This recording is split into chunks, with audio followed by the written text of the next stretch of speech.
Salut tout le monde, j'espère que vous allez bien. Aujourd'hui on se retrouve pour un nouveau tuto laser. Et souvenez-vous, en décembre j'ai fait un petit concours avec Graines Créatives sur ces petits kits nœuds en Fimo laser. Et je me suis dit aujourd'hui, je vais vous faire un tuto pour réaliser des nœuds. Voilà, donc là on sent un peu la panne d'imagination, hein, littéralement. Mais bon, j'ai dérivé un peu ce tuto en barrette pour pouvoir faire un accessoire pour les cheveux et ça rend vraiment trop bien. Voilà, je suis vraiment très contente de vous proposer ce tuto aujourd'hui. J'adore cette création, j'espère que ça va vous plaire et je vous souhaite bon visionnage.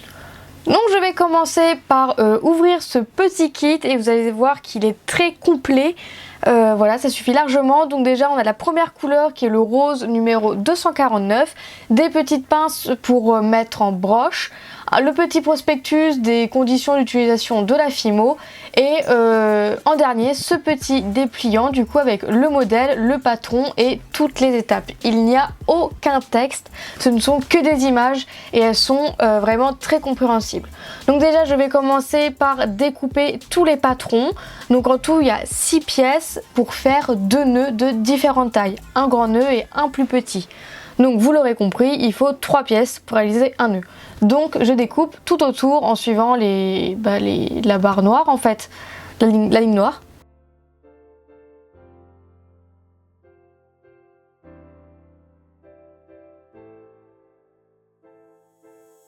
Donc je découpe tout bien et je vais vous montrer 2 manières différentes de réaliser le nœud. Vous allez comprendre tout de suite.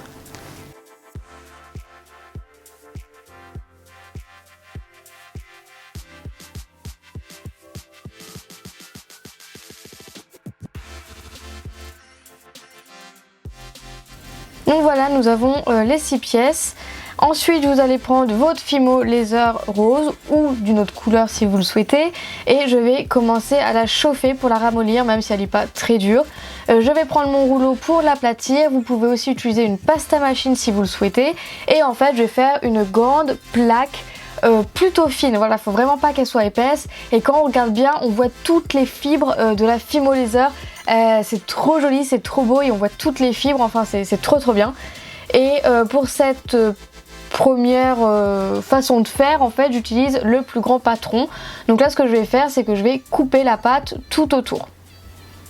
Donc j'enlève le plus gros avec ma lame et après j'enlève le plus petit avec mon scalpel de précision.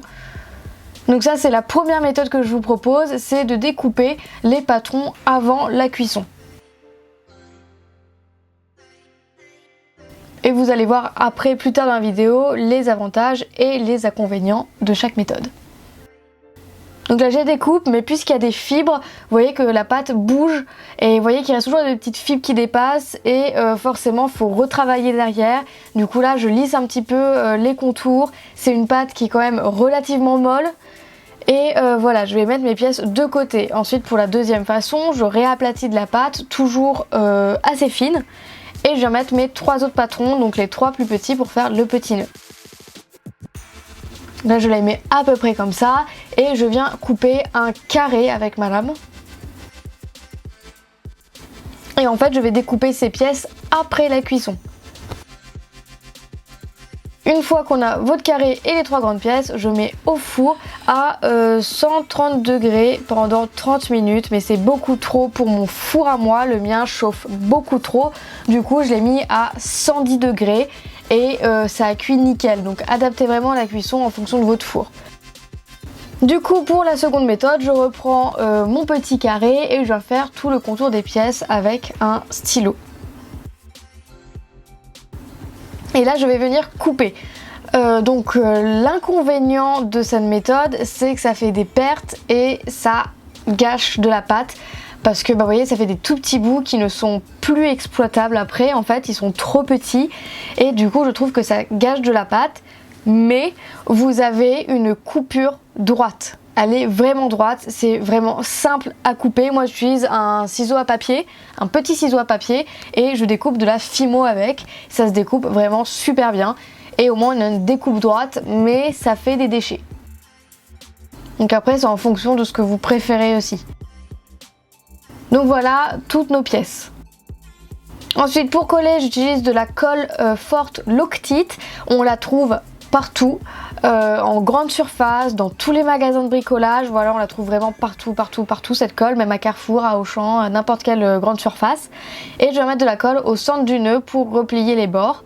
Et après je vais mettre une barre sur la plus grande pièce pour mettre la barrette.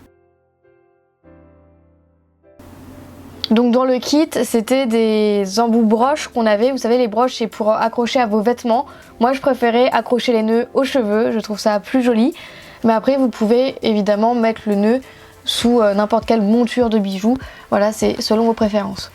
Donc ensuite, j'assemble la première partie avec la seconde. Donc forcément, j'attends que ça sèche avant d'enlever mes doigts. Je vous ai épargné cette attente, hein, c'était quand même assez long. Et après je remets encore de la colle forte au centre et sur les côtés du nœud pour mettre la petite languette. Et vous allez voir, puisque je la repasse pas au-dessous la languette à cause de la barrette, elle est un peu trop longue. Et là je peux pas passer les ciseaux, c'est trop petit, du coup je viens couper avec mon scalpel. Et vous voyez que même après la cuisson, ça se découpe nickel avec le scalpel, donc j'ai découpé juste ce qui dépassait. Donc évidemment, si vous utilisez de la colle forte comme moi, faites très attention de ne pas vous coller les doigts.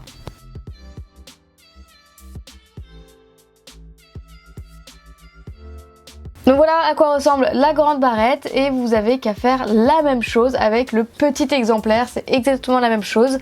Et voilà le résultat, je trouve ça vraiment super beau. Donc j'ai une grande barrette et une plus petite pour les mèches, et je trouve ça vraiment beau. Et j'aime beaucoup cette création, et ça peut être cool d'en faire plusieurs, de plein de couleurs différentes, peut-être pourquoi pas avec des motifs. Donc voilà, je commence de plus en plus à apprécier la Fimo Laser parce que je commence de plus en plus à la manier. Là j'ai réussi la cuisson mais nickel. Voilà, c'est la toute première fois que je réussis une cuisson de Fimo Laser, du coup je suis contente.